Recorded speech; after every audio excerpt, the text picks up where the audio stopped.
gender nonconforming trans feminine person. Trans feminine means that like you have like transcended the gender that was assigned to you at birth, whereas a trans woman is someone who wants, believes is a woman. I'm a non-binary, trans feminine, BDSM, diesel dyke tranny. I determined I'm not transgender because gender doesn't exist in my book.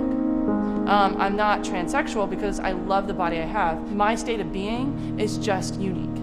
I grew up assigned male at birth. There was no way to be a pretty boy when I was growing up in the 50s. And the first time I learned about girls and boys was in nursery school when I was about 4 and a half.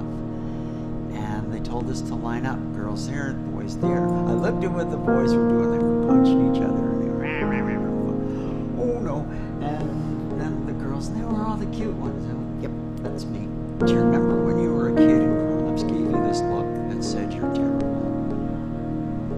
And that's what I got. I scooted over to the boys' line and stayed in that till my mid-30s. You know, I was a queer person since I was a baby, but I never had the freedom to say who I was. There was this one Halloween that I wanted to dress like a girl, and I wasn't allowed to, but my brother was. He would dress as a woman because it was a joke, but you know, like, I think my mother like could tell that I had a genuine desire to wear her things, and that scared her. I was in 3rd grade, I was going to a new school, and I got lice right before I had to go to school.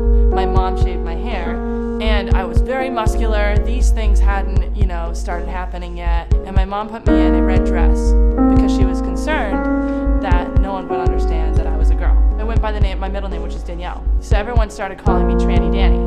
And I didn't know what that was at the time. I thought that was someone who's into trains. So I wore a conductor cap for the next 2 years. Whenever somebody called me Tranny Danny, I'd be like, choo choo, like all aboard. Once I realized that people were calling me Tranny Danny for a reason, I had to sit down and be like, why don't I pass? What does this mean? And in 7th grade, I discovered that there was a difference between gender and sex. Gender is a state of being. Mannerisms, cultural teachings, like what type of clothing you're wearing, the way that you speak, the way that you hold yourself, the type of energy that you feel in your body. I grew up in a farming community, so it wasn't about what you had between your legs or on your chest. It was about, can you pick up that bag of grain? Can you get that bucket of water? Can you hug that bale of hay? Because you had to be this mix of like somebody who wore Aeropostale and American Eagle, but could split firewood. I only had half the elements. I mean, I could hug a bale of hay like no one's business, but I came out on Facebook, which was kind of like an abrasive move because suddenly like everyone in Puerto Rico knew. So I didn't really experience the backlash myself, at least not physically in front of me. I came back to visit in December. It was the 25th, Christmas Day, and my parents didn't want me in my house, in their house.